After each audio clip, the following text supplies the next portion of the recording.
Hi students, welcome to Dr. Zada 24/7. Myself Arshpreet Kaur, your physics educator on this channel. So, motive for today's video is how you can study and revise your class 11th syllabus along with your class 12th syllabus. So, इस particular video में मैं दो category of students को target करने वाली हूँ.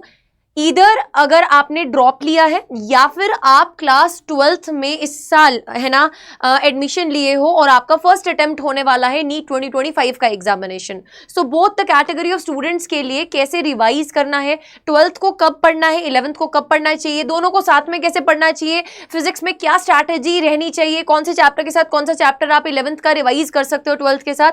सो ये पूरा डिटेल वीडियो मैंने आपके लिए बनाया है. So please make sure that you are watching this video till the end. And अगर वीडियो अच्छा लगता है don't forget to like this video and comment section में अपना फीडबैक जरूर से ड्रॉप करके जाएं. चलिए बिना किसी देरी के स्टार्ट करते हैं.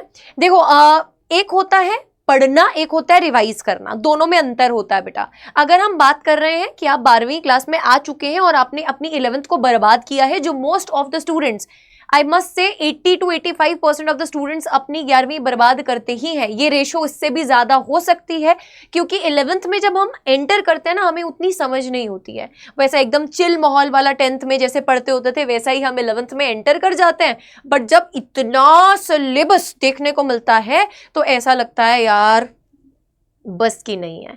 नॉन मेडिकल क्यों ले लिया, मेडिकल क्यों ले लिया, ये थॉट पक्का हर एक साइंस स्टूडेंट के दिमाग में एक ना एक बार तो क्लिक होता ही है. उस केस में 11th most of the students की बर्बाद हो जाती है क्योंकि इनिशियल फेज में जब बिल्डिंग फेज चल रहा होता है, जब अगर मैं फिजिक्स सब्जेक्ट की बात करूं, जब बेसिक मैथमेटिक्स पढ़ रहे होते हो तो उसमें कहीं ना कहीं इतना मास्टर नहीं हो पाते हो. वेक्टर्स का कॉन्सेप्ट जब 11th में इंट्रोड्यूस होता है नया नया तो वो कॉन्सेप्ट इतना न्यू होता है कि उसको हजम करने में इतना टाइम लग जाता है कि बाकी सब चैप्टर्स तो छूट ही जाते हैं उस चक्कर में. सो 11th में कहीं ना कहीं एक डेंट जरूर होता है. कैसे आप अपने 11th को 12th के साथ बैलेंस करके पढ़ सकते हैं, पहले तो कमेंट सेक्शन में जरूर से बताइएगा. Are you scared of it? क्योंकि 11th को 12th के पैरेलल कंप्लीट करना इजी नहीं है. और जो क्लास 11th वाले बच्चे इस वीडियो को देख रहे हैं प्लीज मेक श्योर दैट कि आप इस साल को बिल्कुल भी बर्बाद नहीं कर रहे हैं क्योंकि आपके सीनियर्स का ऑलरेडी एक साल वेस्ट हुआ है. अगर आप एज लेकर 11th में ही अपनी 11th को कंप्लीट कर लेते हैं, 12th में 11th को कंप्लीट नहीं, 11th में ही 11th को कंप्लीट कर लेते हैं तो आपको नीट के एग्जामिनेशन में एक एज जरूर मिलेगा. क्योंकि 11th का जो पोर्शन रहता है वो काफी सारे स्टूडेंट्स का वीक रहता है क्योंकि वहां पर जो फिजिक्स है ना इतने इजी नहीं है यार. वहाँ पे दिमाग लगता है, वहाँ पे कॉन्सेप्ट्स विजुअलाइज करने में इनिशियल फेज में प्रॉब्लम होती है बच्चों को, बट डरने की बात नहीं है. अगर हम कुल मिलाकर चले ओवरऑल देखें बेटा 11th एंड 12th में क्लास 11th एंड 12th के फिजिक्स, केमिस्ट्री एंड बायोलॉजी के चैप्टर्स देखें तो फिजिक्स में कुल मिलाकर 15 चैप्टर्स है 11th में एंड क्लास 12th में 14 चैप्टर्स हैं. कुछ कुछ टॉपिक्स इसमें से रिड्यूस हुए हैं बट मैं मेजर कुछ बोलूं रिडक्शन हुआ है तो ऐसा सच नहीं हुआ है. ठीक है, केमिस्ट्री में काफी मेजर रिडक्शंस देखने को मिले हैं, चैप्टर्स सिलेबस में से रिड्यूस हुए हैं नीट के सिलेबस में. क्लास 11th में 10 चैप्टर्स, क्लास 12th में 11 चैप्टर्स. अगर बायो में बात करें क्लास 11th में 19 एंड क्लास 12th में 13 चैप्टर्स कुल मिलाकर आपके पास हैं. प्लस फिजिक्स में बेटा एक एक्स्ट्रा एक्सपेरिमेंटल स्किल्स वाला टॉपिक्स है ना जिसमें 20 टॉपिक्स कुछ आते हैं, वो भी एक्स्ट्रा ऐड किए गए हैं आपके सिलेबस में. ठीक है, तो इतना सिलेबस कवर करना है 2025 तक. टाइम ज्यादा नहीं रह गया है, less than 300 days are left. अगर हम मान के चलते हैं मई के फर्स्ट वीक का संडे आपका नीट 2025 का एग्जाम होने वाला है तो कैसे बैलेंस करके चल सकते हो. So here come the super strategy. जो बच्चे अभी क्लास 12th में हैं उनको अभी तो जून खत्म हो चुका है, we have already entered in the July. So अगर हम अब जुलाई से इफेक्टिव प्लान इसको लेकर चलें, ठीक है, जुलाई से इफेक्टिव प्लान लेकर चलते हैं. लेट्स चेंज हेयर टू जुलाई. ठीक है, लेट्स चेंज हेयर टू जुलाई. तो जुलाई से लेकर अगर अभी तक आपने स्टार्ट नहीं किया था उस केस में बोलूं, अगर स्टार्ट कर चुके हो तो ऑफ कोर्स आप जून से प्रिपरेशन ऑलरेडी स्टार्ट कर चुके हो. जुलाई से लेकर अक्टूबर नवंबर तक आपका जो 12th है वो मेनली प्रायोरिटी होना चाहिए. कौन से स्टूडेंट्स के लिए? 12वीं वाले बच्चों के लिए जो क्लास 12th में ही है. ठीक है, जिन्होंने अब 2025 में बोर्ड एग्जामिनेशन देना है, इधर स्टेट बोर्ड और सीबीएसई बोर्ड, कोई सा भी बोर्ड है, बट आपने 12th अभी पार नहीं करी है तो आपको अक्टूबर नवंबर तक मेनली 12th के ऊपर ध्यान देना है. पैरेलल बेटा आप 11th की रिवीजन करेंगे। कैसे रिवीजन करेंगे, आई लेट यू नो, अभी प्लान उसका भी शेयर करूंगी। एंड मेक श्योर करना है कि आप पैरेलल 11th को रिवाइज कर रहे हैं थ्राइस अ वीक, यानी कि अगर 7 डेज होते हैं तो उसमें से 3 दिन आप 11th की भी रिवीजन कर रहे होंगे पैरेलल, ठीक है। Then start from the basic tools and identify the weak chapters. जो बच्चे क्लास 12th में है और 11th पार करके आए हैं बट कॉन्फिडेंस नहीं है 11th में, तो सबसे पहले बेसिक मैथमेटिक्स को टारगेट करो। बेसिक मैथमेटिक्स में differentiation, integration, basic trigonometry, then graphs जो इंपॉर्टेंट है ना, फिजिक्स में जो यूज होते हैं, ये 4 पोर्शंस कवर करो। लॉगरिदम्स कवर कर लो, है ना, लॉगरिदम के फॉर्मूलाज आपको आने चाहिए। देन आपको वेक्टर्स अच्छे से आना चाहिए। वेक्टर्स के ऊपर आपकी मास्टरी बहुत अच्छे से होनी चाहिए, बिकॉज 12th में वेक्टर्स का कॉन्सेप्ट बहुत यूज होगा। इलेक्ट्रिक फील्ड, मैग्नेटिक फील्ड, है ना, सब जगह बेटा वेक्टर्स का कॉन्सेप्ट यूज होगा, तो वहां पे आपको कुछ प्रॉब्लम ना आए, इसीलिए अपने बेसिक टूल्स एंड वेक्टर्स को यहां पर इतना स्ट्रॉन्ग कर लीजिए, ठीक है। साथ में आपको अपने वीक चैप्टर्स आइडेंटिफाई करने हैं। क्लास 11th को पढ़ा है, आप पार हुए हो तभी तो 12वीं में पहुंचे हो ना, ऐसा तो नहीं है कि आप फेल हो गए हो। तो जो चैप्टर्स आपके वीक थे, लेट्स सपोज आपका काइनेमेटिक्स का पोर्शन वीक था, आपका रोटेशन मोशन वाला है ना पोर्शन तो जो था वो वीक था, या फिर आपका हम बोल लीजिए फ्लूइड मैकेनिक्स वीक था। सो वो वाले टॉपिक्स को आइडेंटिफाई करो, चैप्टर्स को आइडेंटिफाई करो, वहीं से स्टार्ट करो, क्योंकि जो वीक चैप्टर्स हैं, वीक पोर्शंस हैं, उनको आप स्टार्टिंग में ज्यादा टाइम दे सकते हो, एंड में ज्यादा टाइम नहीं दे सकते हो बेटा, तब कुछ फायदा नहीं। एंड में हमेशा वो चीज रखनी चाहिए जो आती है, जिसको जब हम तब पढ़ेंगे तो हमें तब भी कॉन्फिडेंस आ जाएगा, बट स्टार्टिंग हमेशा वहां से करनी चाहिए जो चीज हमको नहीं आती है। तो उसके लिए हमारे पास अभी ज्यादा टाइम है, तो identify weak chapters and start working on that, ठीक है। अक्टूबर या नवंबर, जब भी आपका ये 12th का पोर्शन कंप्लीट हो जाना चाहिए बेटा, इतना सिलेबस कंप्लीट हो जाना चाहिए आपका अक्टूबर नवंबर तक। फिर अक्टूबर नवंबर से लेके जनवरी तक का जो टाइम है वो आप 11th को देंगे मेनली, ठीक है। क्योंकि जनवरी के बाद बेटा फेब्रुवरी वाले मंथ में, इवन कि जनवरी के लास्ट के 1 वीक से लेकर फेब्रुवरी वाले मंथ तक आपका जो 12th का पोर्शन होगा वो आपको ज्यादा अच्छे से पढ़ना पड़ेगा, क्योंकि बोर्ड एग्जाम्स आ जाएंगे, देन प्री बोर्ड्स आ जाएंगे, है ना। 11th को मेनली पढ़ते रहिए, बट 12th को रिवाइज करते रहिए इस टाइम पर, क्योंकि 12th का आप पूरा सिलेबस ऑलरेडी कर चुके होंगे। इस टाइम पर आपको थ्राइस अ वीक रिविजन करना है 12वीं का, ठीक है। एंड उसके बाद बेटा आपको साथ ही साथ बोर्ड के जो भी सैंपल पेपर्स और है ना होंगे वो लगाने हैं, और नीट के मॉक टेस्ट देते जाने हैं वीक में एटलीस्ट। इस टाइम पर जब लास्ट का फेज चल रहा होगा, वीक में एटलीस्ट ट्वाइस आपको नीट का फुल मॉक टेस्ट देना ही पड़ेगा, ठीक है। फिर जब बोर्ड एग्जाम्स खत्म हो जाते हैं उसके बाद तो आपका ये फ्रीक्वेंसी बढ़ जाना चाहिए, बट मॉक टेस्ट देते रहिए। और अगर आप बोर्ड एग्जाम्स देने वाले हैं तो जो भी आपका बोर्ड है उसके रिस्पेक्टिवली बेटा सैंपल पेपर्स लगाते रहिए और प्रीवियस ईयर क्वेश्चंस करते रहिए, ठीक है।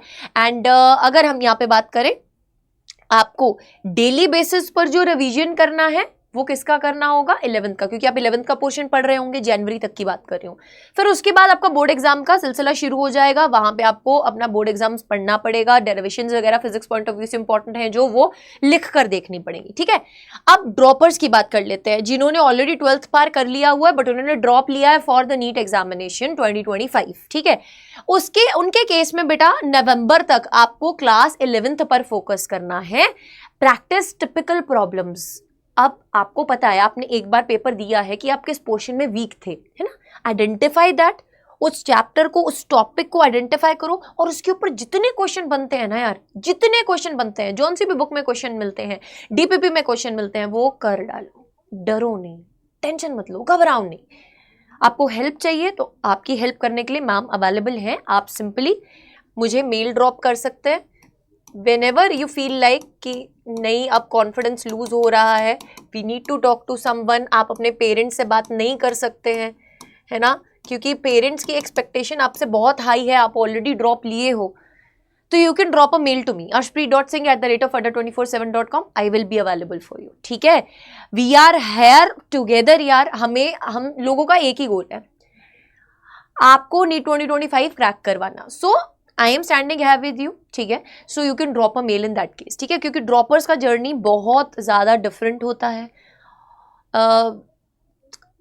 बहुत अप्स एंड डाउन्स आते हैं, लोगों की सुननी पड़ती है, बट फिर भी बेटा अपने ऊपर कॉन्फिडेंस बनाए रखोगे तो पार हो जाओगे। तो आपको मेनली 11th के ऊपर फोकस करना है, टिपिकल प्रॉब्लम्स को डिस्कस करते हुए चलना है, प्रैक्टिस करते हुए चलना है एंड रिवाइज करना है क्लास 12th को thoroughly using mind maps and previous year questions. ठीक है, 12th को रिवाइज करते चलो माइंड मैप्स और प्रीवियस ईयर क्वेश्चंस के थ्रू, और 11th के ऊपर मेजरली फोकस रखो। Attempt chapter wise and unit wise tests and previous year questions. 11th के पोर्शन के जो chapter wise and unit wise test हो रहे हैं वो साथ साथ देते चलो, ठीक है, नवंबर तक।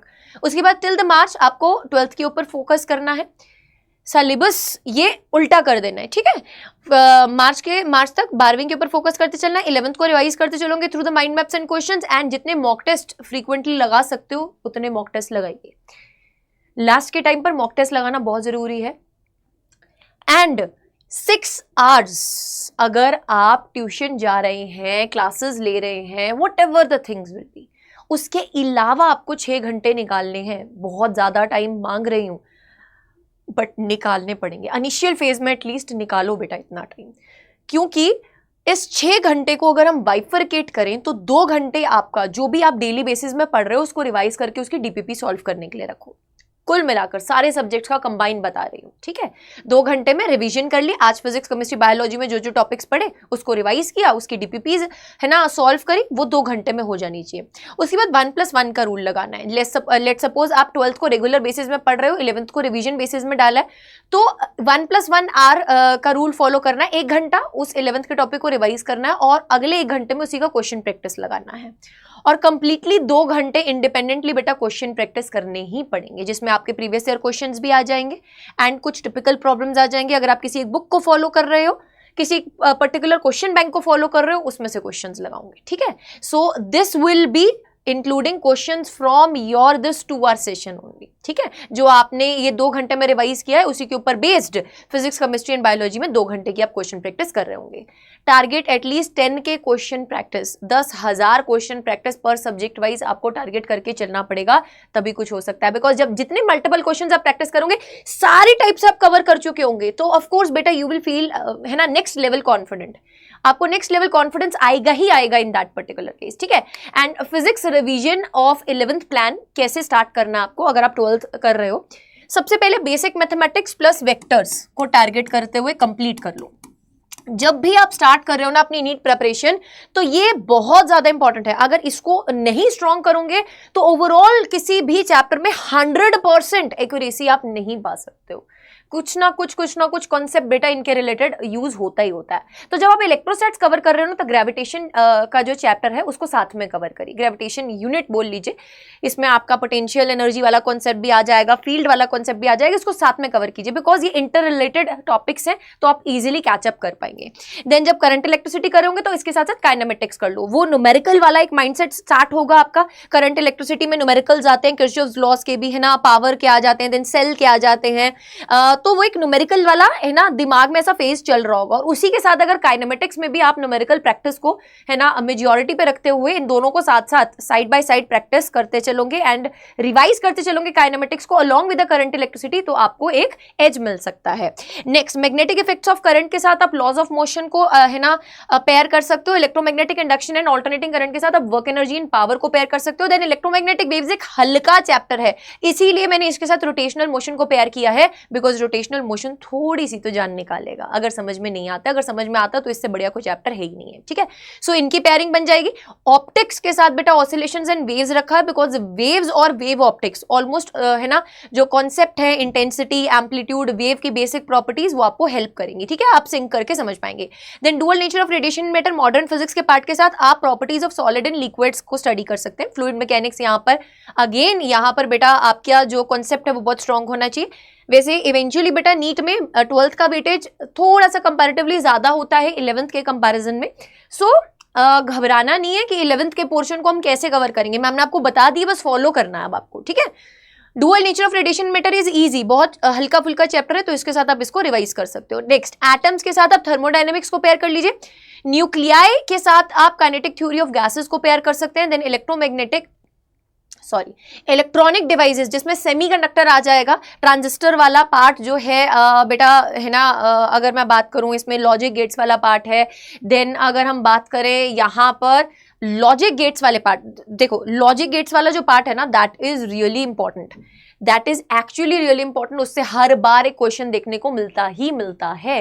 बाकी जो ट्रांजिस्टर वाला पार्ट है that was dicey, I think syllabus में है या नहीं है एक बार चेक कर लेना, सीयूटी के सिलेबस में तो वो था, एक बार ट्रांजिस्टर वाला पार्ट जो है वो सिलेबस में से चेक कर लेना। बाकी ओवरऑल अगर हम बात करें आई थिंक ट्रांजिस्टर वाला बीजेटी वाला पार्ट जो सिलेबस में से कट हो चुका है। बाकी अगर हम बात करें लॉजिक गेट्स की, देन एलईडी की, फोटो डायोड की, बेसिक्स का, पीएन जंक्शन डायोड, ये बहुत ही प्यारा चैप्टर है बेटा, तो इसको आप बहुत इजी यहां से मार्क्स लेकर आ सकते हैं। इसके बाद आपका एक्सपेरिमेंटल स्किल्स का एक अलग से बेटा 12th के पोर्शन में यूनिट दिया हुआ है, जिसमें डिफरेंट आपके जो इंस्ट्रूमेंट्स हैं आपको उसके बारे में सीखना होगा, उसके ऊपर बेस्ड एक क्वेश्चन पूछा जा सकता है, ठीक है। So overall this is the strategy, बस अपने ऊपर कॉन्फिडेंस रखो, trust your self, trust your preparation, भरोसा खुद पर रखो, भरोसा खुद पर रखो तो ताकत बन जाती है, भरोसा खुद पर रखो तो ताकत बन जाती है, और दूसरों पर रखो तो कमजोरी बन जाती है। तो जब तक आप अपने ऊपर भरोसा नहीं करोगे ना कि फिजिक्स आप फोड़ सकते हो, 180 में से आराम से आप 160 प्लस लेकर आ सकते हो, आप एक रूटीन को फॉलो करते हुए छोटे छोटे पोर्शंस में ब्रेक करते हुए अपना कॉन्फिडेंस गेन कर सकते हो, तो बेटा जब तक आप खुद पर ट्रस्ट नहीं करोगे, दूसरा इंसान, मैं, कोई और टीचर, कोई भी XYZ टीचर आकर आपको बोल सकता है, बट अल्टीमेटली जब तक आप मेहनत करनी नहीं शुरू करेंगे, आप एक 1 स्टेप अहेड नहीं लेंगे अपनी प्रिपरेशन की तरफ, आपका जो ख्वाब है वो पूरा नहीं हो सकता। हम आपको आपकी डेस्टिनेशन तक पहुंचाने के लिए हेल्प कर सकते हैं, है ना, एक जरिया बन सकते हैं। अल्टीमेटली जब आप वहां पे पहुंचने वाले हो उसका बेनिफिट आप ही उठाने वाले हो। That is going to be really beautiful for you, for your upcoming future, है ना। सो उसके लिए मेहनत तो करनी पड़ेगी, एंड फिजिक्स से डरना बंद कीजिए। So I hope you like this strategy. Don't forget to comment your doubts, जो भी आपको डाउट्स आते हैं आप कॉमेंट कर सकते हैं, आप मुझे मेल भी ड्रॉप कर सकते हैं on this official email ID। Stay tune with us on this particular channel, don't forget to subscribe and press the bell icon, and don't forget to hit the like button.